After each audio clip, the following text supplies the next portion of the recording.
Hello, welcome again to Sun Dragon Tips and Tricks. I'm Rebecca. I'm the owner of Sun Dragon Art and Fiber in downtown Brevard, North Carolina. And it's time for the second in our video series on the traditional sock heel flap.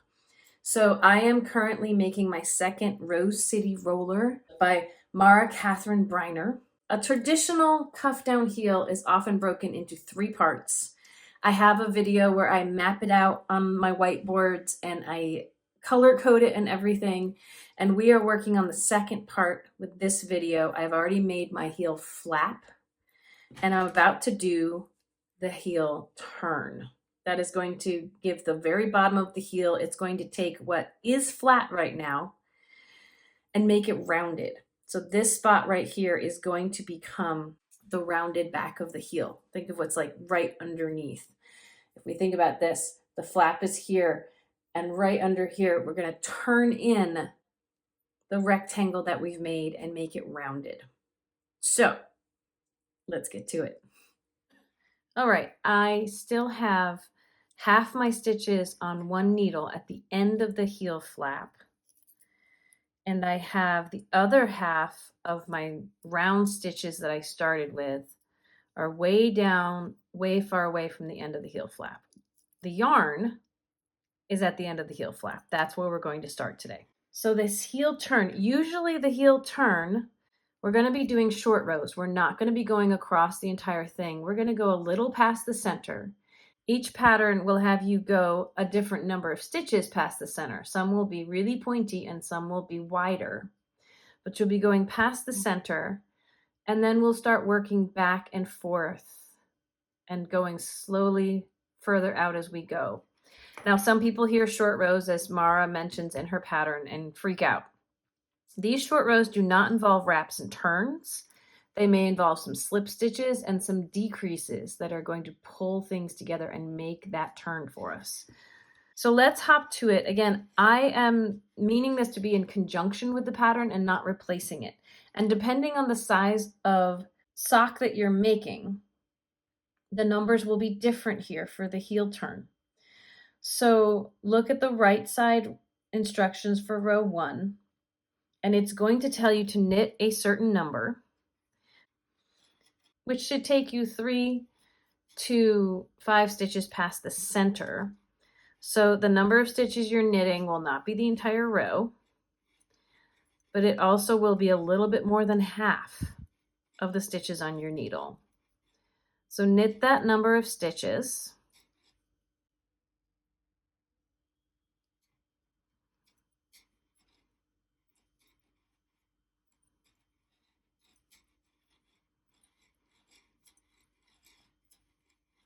And then the next instructions will say slip, slip, knit. That is a decrease. That should look nice and smooth with the first stitch lying on top. So you're going to slip 1 stitch as if to knit, slip the second stitch as if to knit, put your left needle back in the front, knit them together. That's our slip, slip, knit. It puts the stitch on the right in front on that decrease. There are other ways to do it. I'm just showing you the most basic way. The biggest thing to not lose track of on your heel turn is you're not done. You're going to knit 1 more stitch past that decrease. Now we're ready to turn around and do the next row. And again, we're not done with the row. We didn't knit all the way across. I still have all these stitches over here on the other side, but I'm going to start working back across this way. And the center of my stitches is right in here somewhere. I'm going to balance. I'm going to knit to the center and past it just as many stitches as I basically just did, which means don't freak out if the next row doesn't have many stitches in it. Like for my size right now, it says to slip 1, to purl only 7. Again, we're on the wrong side. That's why we're purling.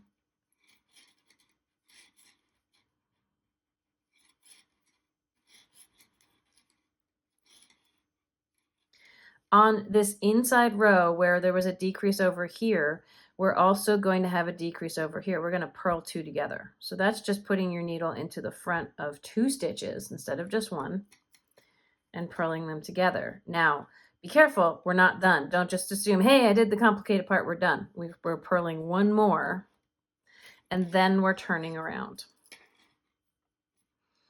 Now, if you take a look, there's a gap here, and I'm at a gap here. This will be a gap. I'm going to look to, I have 10 stitches on outside of the gap over here. And I have 10 stitches over here. That's the one thing is if you do a right side row and a wrong side row and turn around to head back, you should have equal number of stitches on the outsides. Now, my next row that I do on the right side, they won't be balanced if I stop there and count. But if I stop after every wrong side row finished and count, these outside stitches should be balanced. We're going to start knitting more. We're going to start working our way out to the outside edge again. But every time I stop with the right side facing me, these stitches should be the same number. Now, again, from here on out, we're going to slip 1. That last stitch we just purled, we're slipping. It's not the decrease, that's here. But slipping is a way to avoid holes. If we didn't slip this one and knit it, we'd have more of an edge here when we came back, and we've had gaps and holes.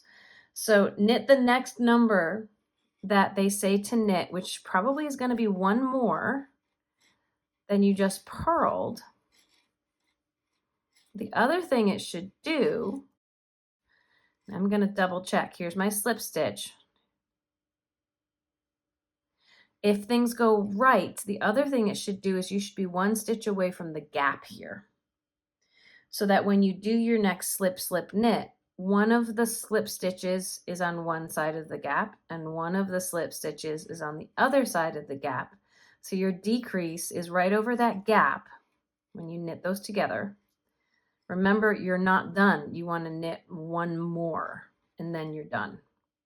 So we're gathering stitches to turn this section and round it out. Turn your work around. Remember, if you count here, this number is going to be more than this. So don't be misled by that. Let's do a purl row, which is slip 1. Purl the number they say to purl, which should be 1 more stitch than the last row that you knit.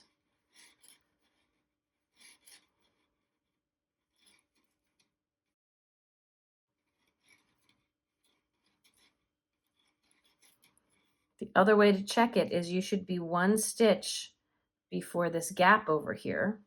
So then when you purl 2 together, you're grabbing a stitch from either side of the gap left by your turn last time, and then purl 1 more. Turn your work around. This is the spot with the right side facing you that you can say, okay, I have 8 stitches over here. I have 8 stitches over here. I'm balanced, I'm doing well. So the instructions will probably say, continue working in this way, which means you're going to slip your first stitch. You're going to knit or purl, depending on the side. Right side, you're going to knit until you're 1 stitch before the gap.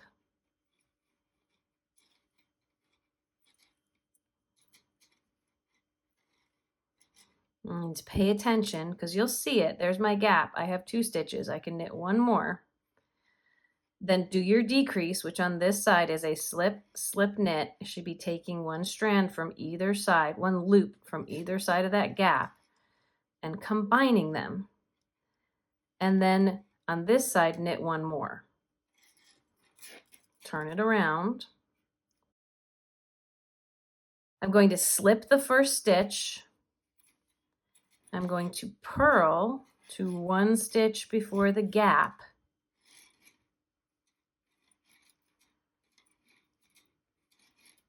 Stop and look every once in a while. There's my gap right there. I have 5 stitches left, so I'm going to purl 4 more. I'm going to take a stitch from either side of the gap for my purl 2 together. And then I'm going to purl 1 more. Don't forget that extra knit or purl after your decrease. The decrease is not when you turn.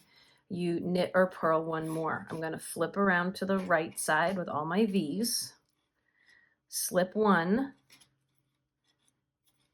knit to one stitch before the gap. And I should mention, all of these slip stitches are quote unquote purlwise. It means that I'm sticking my needle straight in like I'm gonna purl. Doesn't matter if I'm on the right or the wrong side. And I'm just moving it over. Okay, so I'm 2 stitches before the gap. So I'm gonna knit this last one. And then I'm going to slip a stitch from one side of the gap, slip a stitch from the other side of the gap, put my needle back, my left needle back in the front and knit them together. But I'm not done. I'm going to knit one more. Can you see how that's creating a little hump? That's my turn. I'm turning this so that it rolls around. Your flap will roll around the back of your heel. Okay, let's turn around.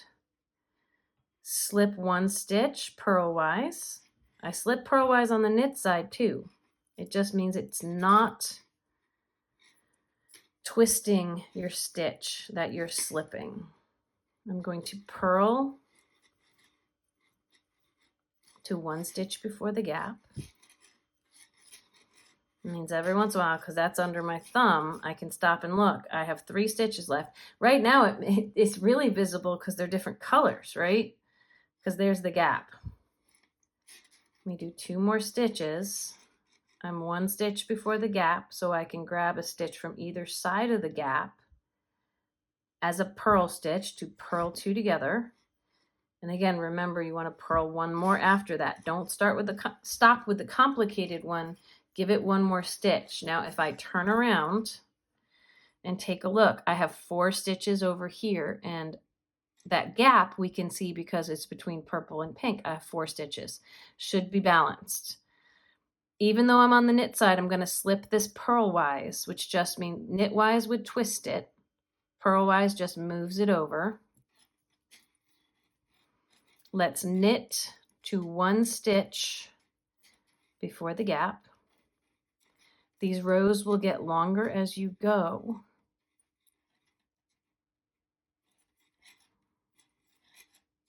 But this part shouldn't take a super long time. And 1 stitch before the gap.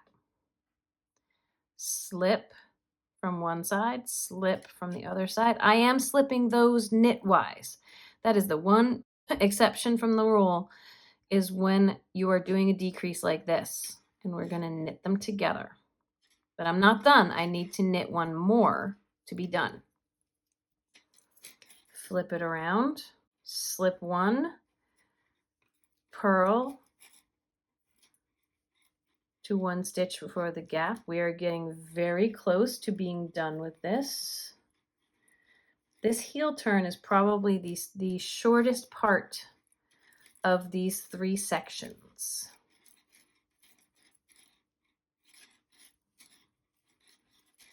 I have 2 left. Let me do 1 more. And then every time you decrease, you should be grabbing a stitch from either side of the gap and either purling them or slip knitting them together. Remember, purl 1 more. Turn around, slip, and knit back until you're 1 stitch before the gap.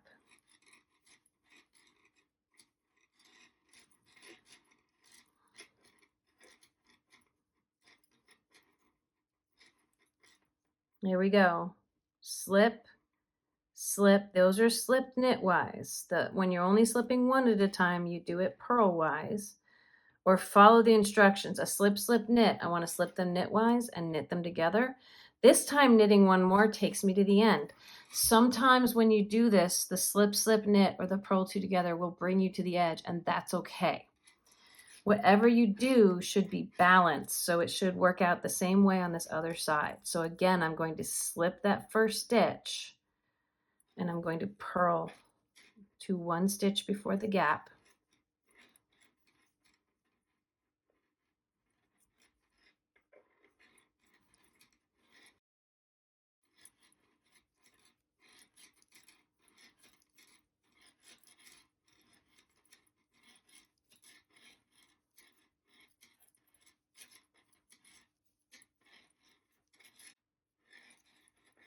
There I am. Get my needle into 1 stitch before and 1 stitch after the gap to purl them together, and purl 1 more. I have finished now. I've worked my way out and I've worked all the stitches. Look, there's my turn. There's the flap. If I pull out the other sides, it's still flat, but the bottom of it has this cute little turn in it, this cute little half moon shape, half circle. And don't be surprised if you have fewer stitches here than when you started. We did all these decreases. So other than having a little bit of I didn't do the stitches cleanly as I should have, I have 20 stitches here. Here, the beauty of double points is you can work off of either side. So that little purple is a stitch that should be hanging down. So I just kicked him off the needle. I call that finding your home. So yeah, I started with 32 stitches for my size and I ended up with 20. But checking the instructions, I'm on track. That is why it is so important to get the pattern. Remember, Rose City Rollers is a free pattern you can download off of Ravelry. That is all for this video, because our next video will be about the gusset. Thanks for joining us for the traditional heel video part 2, making the turn. And here's our flap, and here is our turn. The third video in the series is going to be on the gusset. Now, the gusset is what I say, it looks like a little triangle fill-in area right here with that diagonal line in it. We will see what's going on with that in the next video. If you like what you've seen today, consider subscribing, which is free, or liking or commenting or something to help out the channel. If you feel so inclined, we also have memberships and super thanks. The membership is like a monthly contribution. Super thanks is a one-time tip. Share this with a friend or neighbor or someone else who knits if you think they might find it helpful. We are all about helping people out. I should mention, I don't know if I mentioned on the last video, we have on our Sun Dragon Sideshow, we're talking about the sock knit along right now. We have it's really the Sun Dragon KAL over on Facebook is an ongoing knit along, craft along, like craft along, crochet along group that people are knitting ranunculus sweaters and socks and other things in. But that's a great place to get assistance as well from other members, or just share the progress that you're making on any of the things we've been posting about.